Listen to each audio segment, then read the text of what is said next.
అస్సలాముఅలైకుం వరహ్మతుల్లాహి వబరకాతుహు ఔజుబిల్లాహి మినశ్శైత్వానిర్రజీం బిస్మిల్లాహిర్రహ్మానిర్రహీం.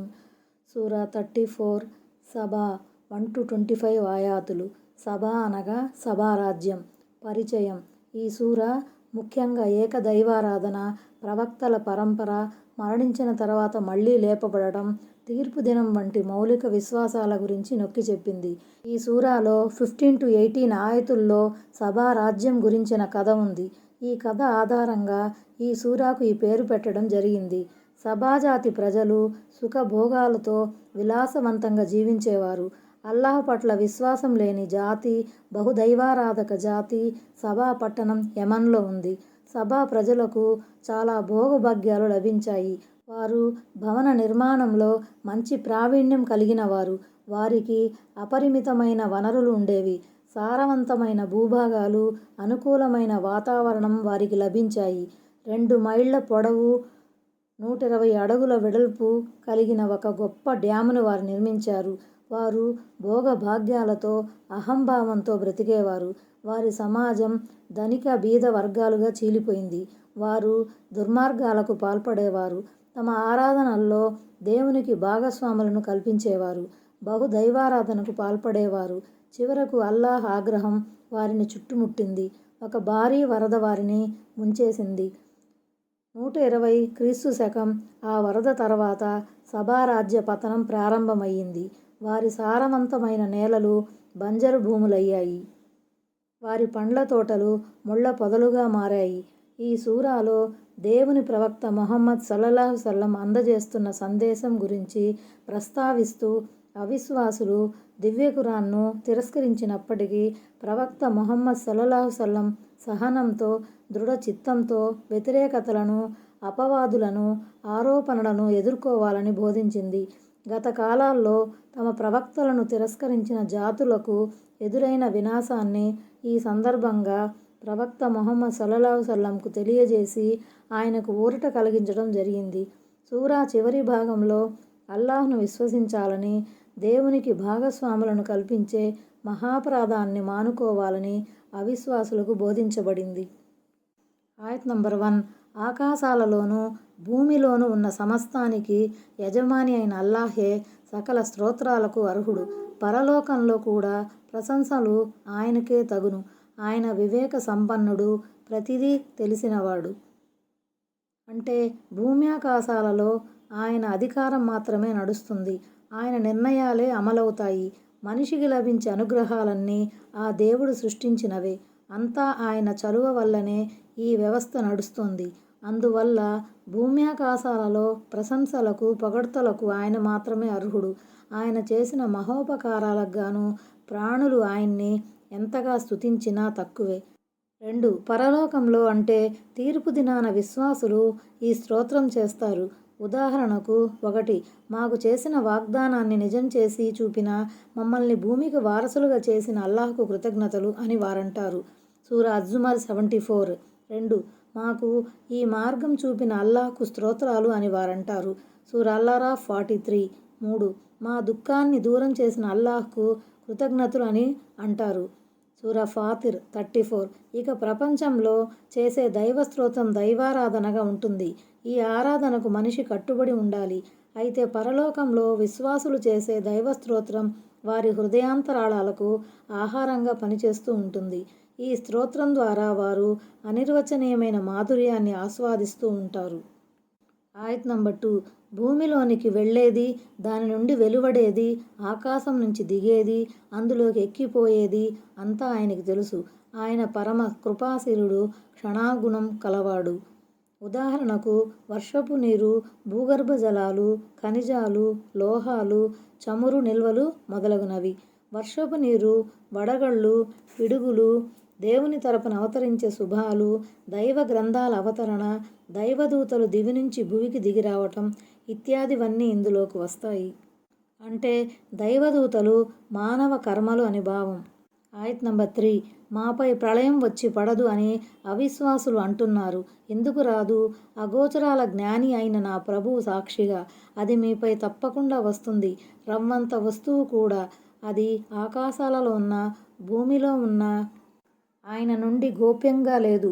దానికన్నా చిన్న వస్తువైనా పెద్ద వస్తువైనా ప్రతిదీ ఒక స్పష్టమైన గ్రంథంలో లిఖితపూర్వకంగా ఉంది అని వారికి చెప్పు.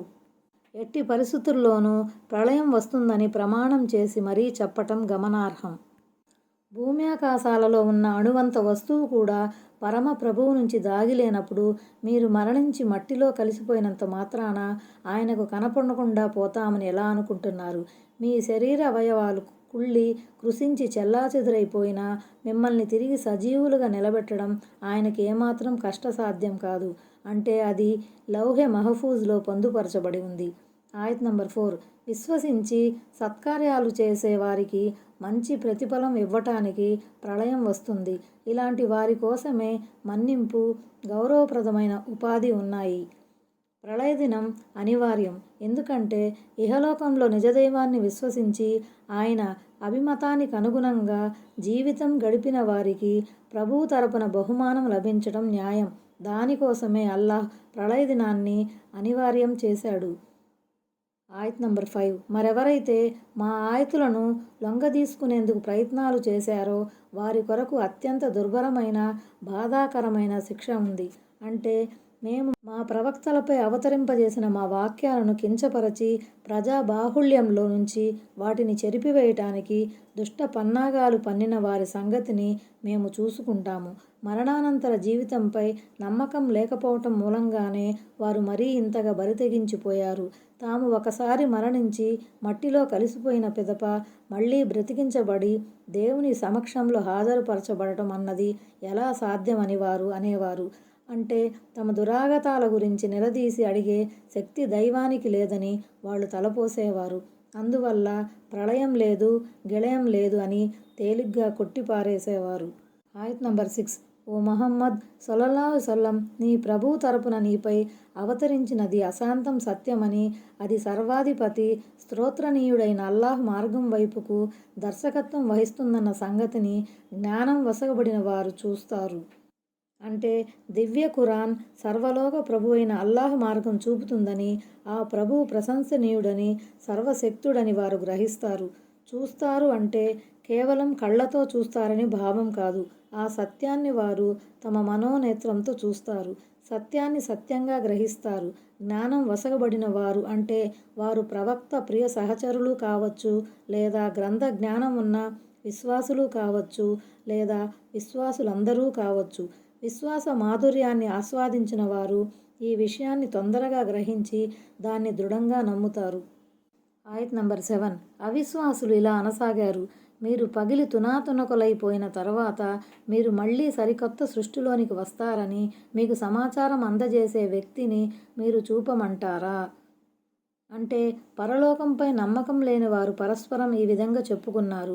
అంటే మరణించిన తర్వాత మీరు మట్టిలో కలిసి అణువణువు వేరైపోయినాక మీ బాహ్య ఉనికి మటుమాయమైపోతుంది కదా, అయినా సరే మీరు మళ్ళీ బ్రతికించబడతారట.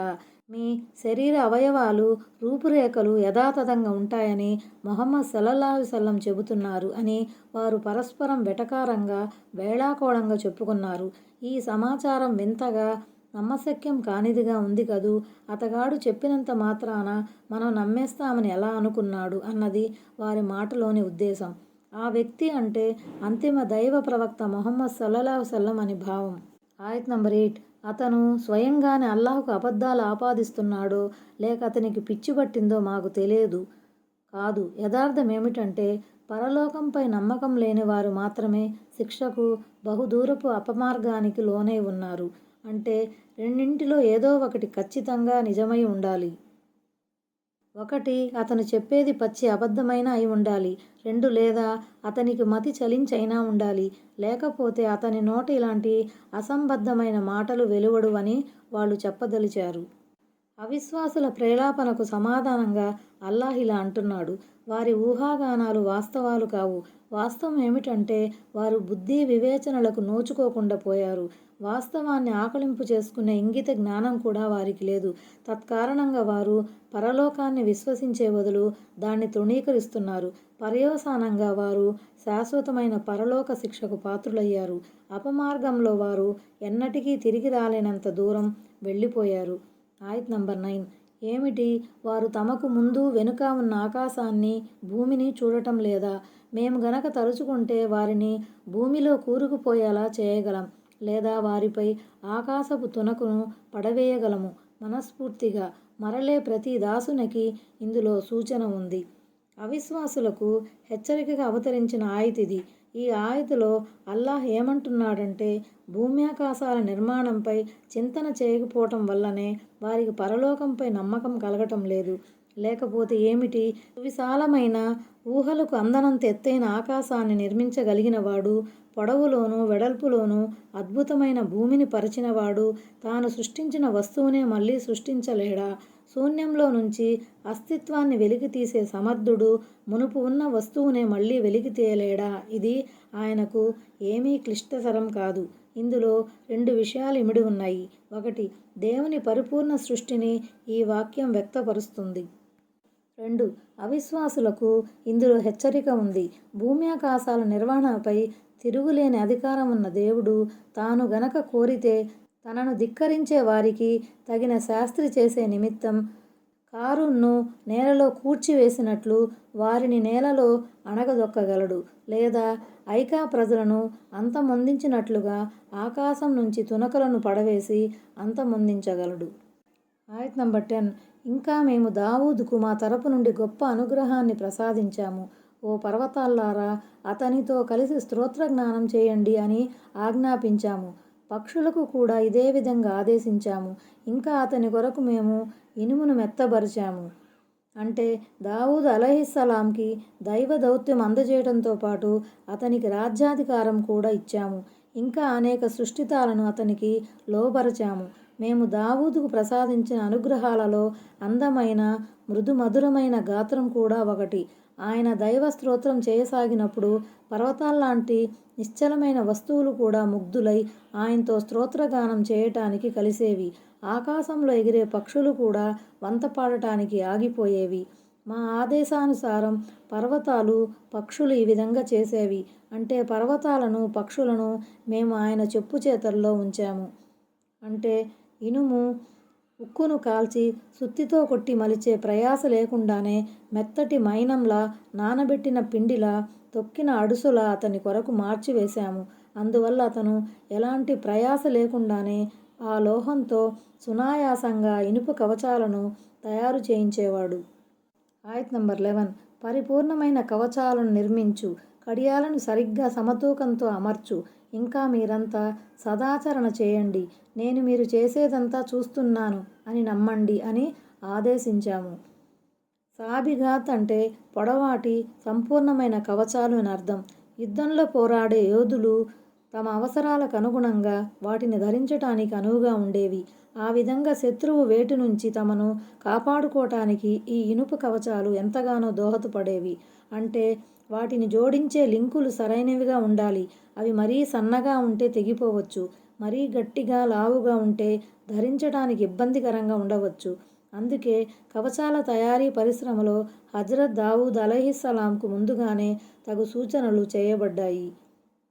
అంటే దేవుని ఈ అపారమైన వరాలకు ప్రతిగా సత్కార్యాలు చేసి దైవానికి కృతజ్ఞతలు చెల్లించాలని దావూద్ జాతి జనులకు హితోపదేశం చేయబడింది.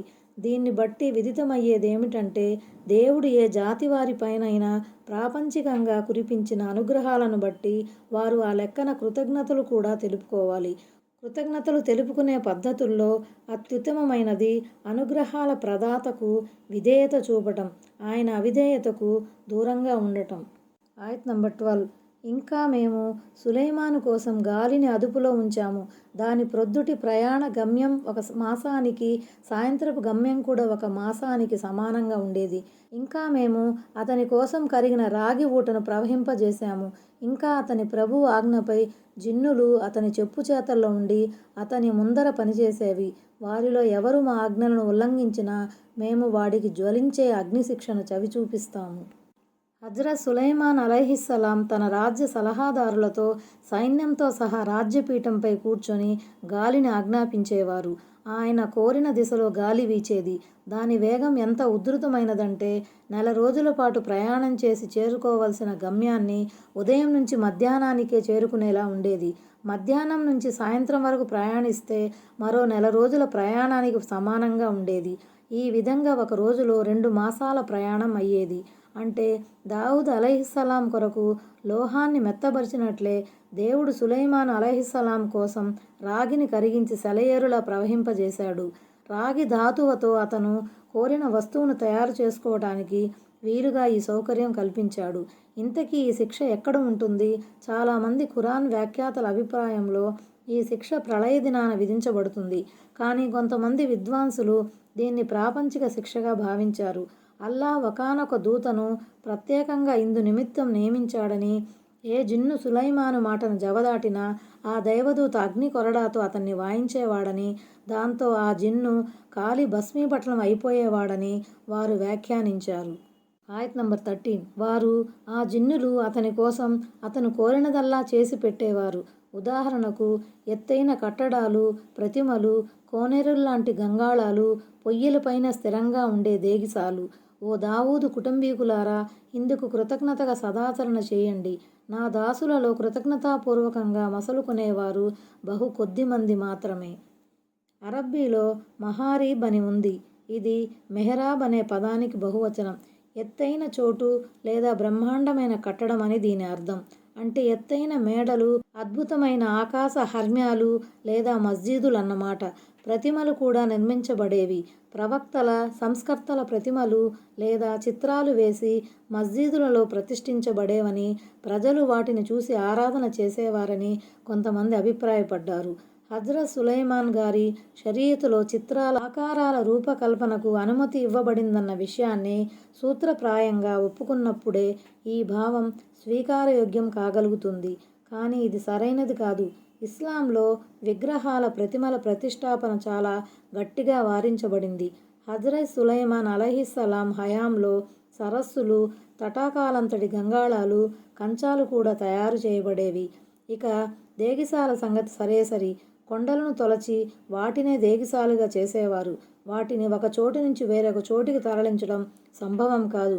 అందుచేత అవి ఒకే చోట స్థిరంగా ఉండేవి. ఆ దేగిసాలలో వేలాది మంది జనులకు సరిపోయే భోజనం ఒకేసారి తయారు చేయబడేది. అసాధారణమైన ఈ పనులన్నీ జిన్నుల సమూహం చేసి పెట్టేది. ఆయత్ నంబర్ 14. మరి మేము అతనిపై మరణ శాసనాన్ని అమలుపరిచినప్పుడు అతని చేతికరను తింటూ ఉన్న చీడ పురుగు తప్ప వేరెవరు అతని చావు కబురును వారికి జిన్నులకు తెలియపరచలేదు.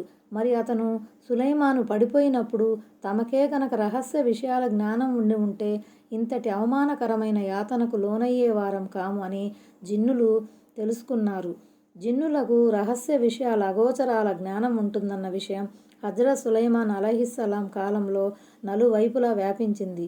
ఇదొక వదంతి, మూఢనమ్మకం తప్ప మరేమీ కాదని అల్లాహ్ సులైమాన్ అలైహిస్సలాం మరణం ద్వారా తేటతెల్లం చేశాడు.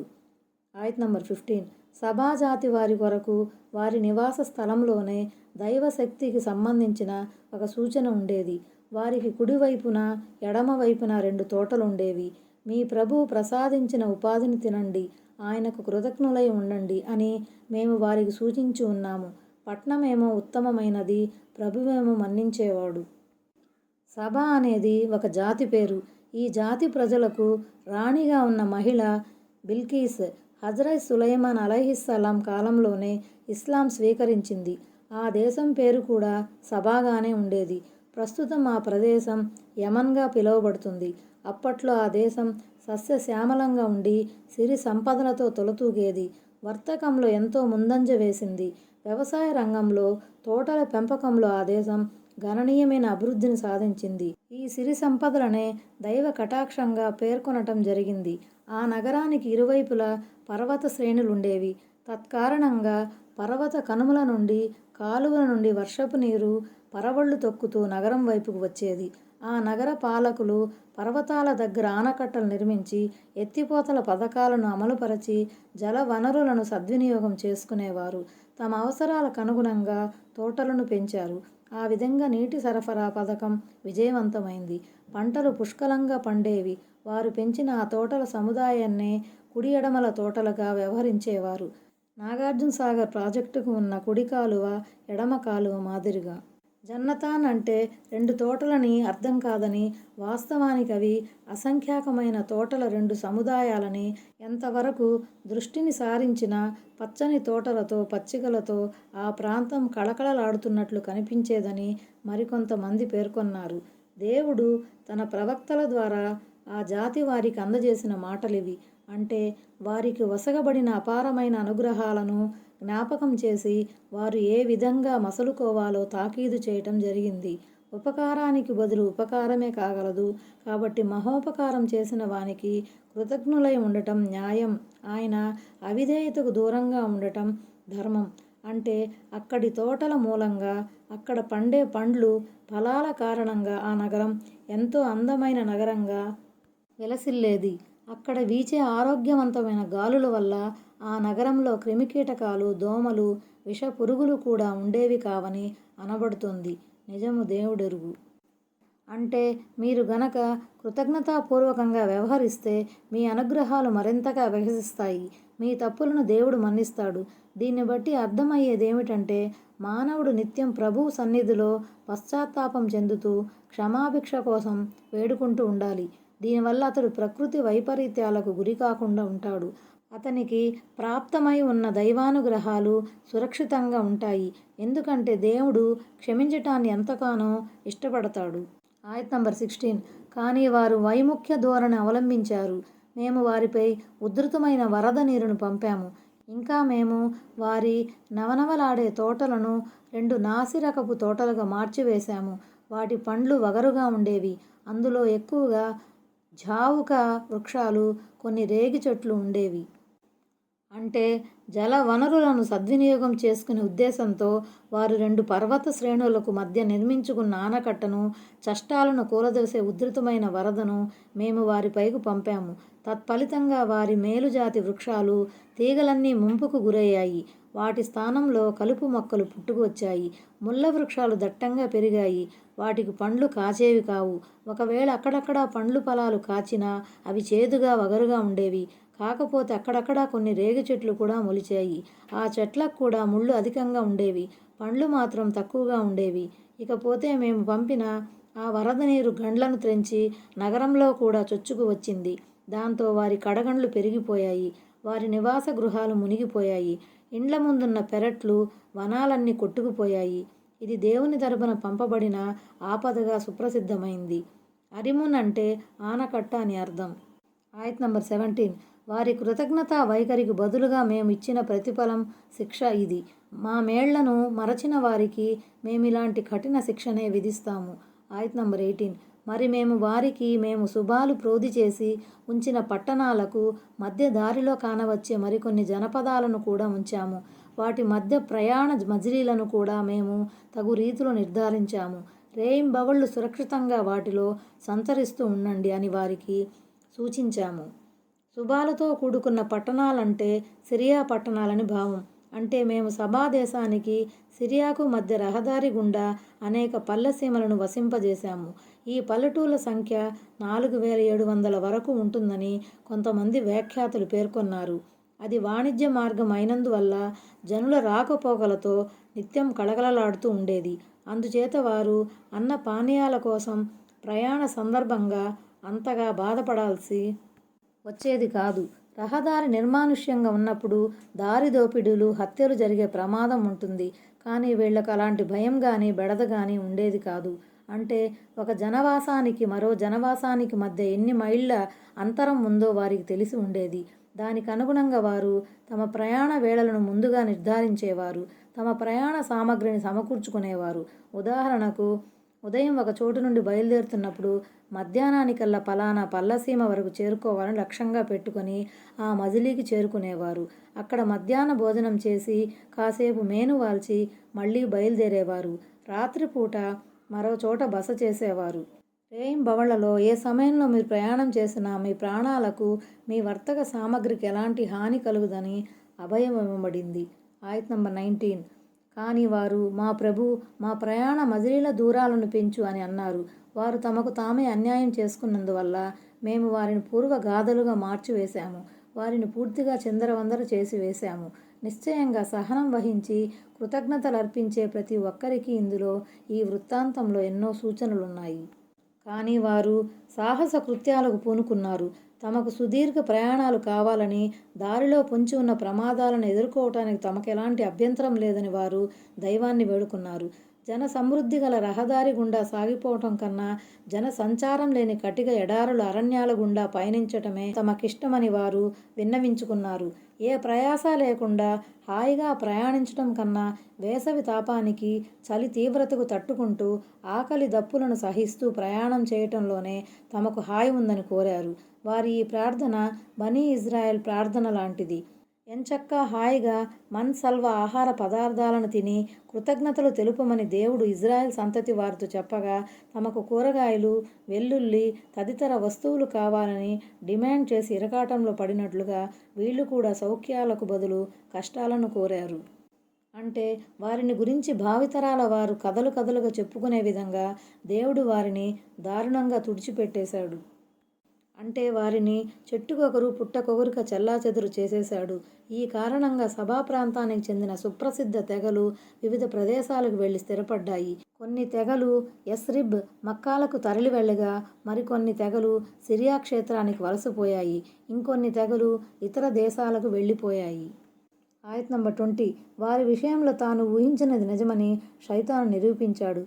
విశ్వాసులకు చెందిన ఒక సమూహం తప్ప మిగిలిన జనులంతా వాడిని అనుసరించారు. ఆయత్ నంబర్ 21. నిజానికి షైతానుకు వారిపై ఎలాంటి అధికారం లేకుండింది. కానీ పరలోకాన్ని విశ్వసించే వారిని మేము పరలోకం పట్ల సంశయానికి గురైన వారి నుంచి వేరుపరచడానికి ఇలా చేశాము.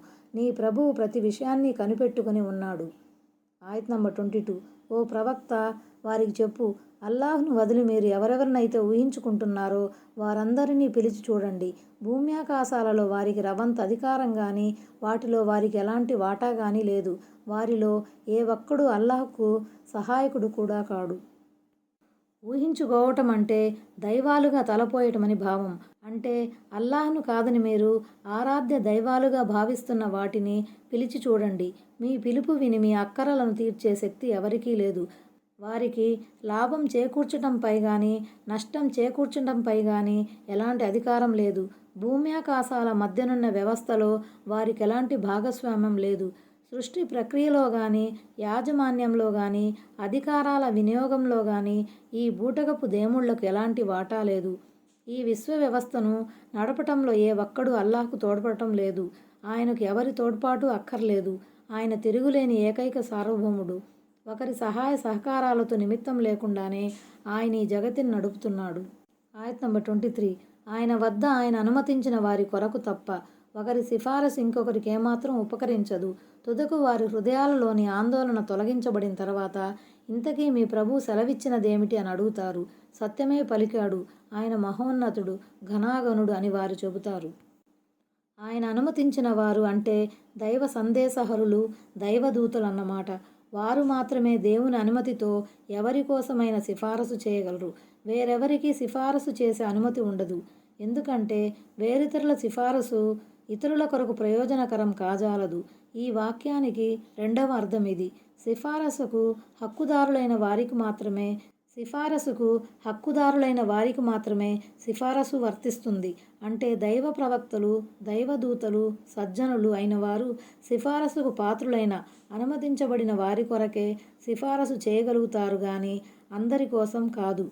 అంటే దైవ ప్రవక్తలు, దైవదూతలు, సత్పురుషులు మినహా అక్కడ ఎవరి సిఫారసు కూడా ఆమోదించబడదు.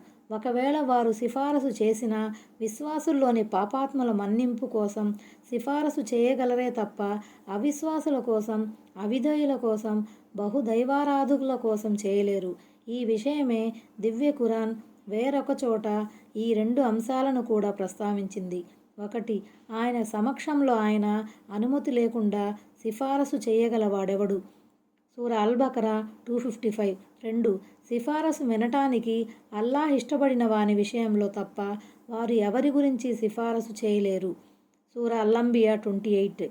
ఈ వాక్యానికి పలువురు పలు రకాల వ్యాఖ్యానాలు చేశారు. ఇబ్నె జరీర్, ఇబ్నె కసీర్ ప్రభృతులు హదీసు వెలుగులో ఈ ఆయతుకు చెప్పిన భాష్యం ఇలా ఉంది. అల్లాహ్ ఏదేని విషయంపై మాట్లాడినప్పుడు ఆకాశంలో ఉన్న దైవదూతలు భయంతో వణికిపోతారు. ఒక్కోసారి వారు స్పృహ కోల్పోతారు. స్పృహలోకి వచ్చిన తరువాత ప్రభువు చెప్పినదేమిటి అని అడుగుతారు. ప్రభువు చెప్పినదేమిటో అర్ష సింహాసనం వద్ద ఉన్న దైవదూతలు వారికి వివరిస్తారు. వారేమో తమ క్రిందనున్న వారికి ఈ సంగతి తెలియజేస్తారు. ఈ విధంగా ఈ సంగతి మొదటి క్రింద ఆకాశంలో ఉండే దైవదూతల వరకు చేరుతుంది. ఆయత్ నంబర్ 24. ఆకాశాల నుంచి భూమి నుంచి మీకు ఉపాధిని సమకూర్చేవాడెవడు అని వారిని అడుగు. అల్లాహే అని వారికి చెప్పు. మరైతే వినండి, మేమో లేక మీరో నిశ్చయంగా సన్మార్గంలోనైనా ఉన్నాము, లేదా స్పష్టమైన మార్గభ్రష్టతకైనా లోనై ఉన్నాము అని చెప్పండి. భూమి ఆకాశాల నుంచి ఉపాధిని సమకూర్చలేకపోయే వారిని దేవుళ్ళుగా నమ్మేవారే వాస్తవానికి దుర్మార్గంలో పడి ఉన్నారు. ఎందుకంటే వారు కొలిచే దైవాలు వర్షాన్ని కురిపించటం కానీ పంటల్ని పండించడం కానీ చేయలేవు. అందువల్ల ఒక్కడైన అల్లాహ్ను ఆరాధించేవారే ముమ్మాటికి సన్మార్గాన ఉన్నారు. ఆయత్ నంబర్ 25.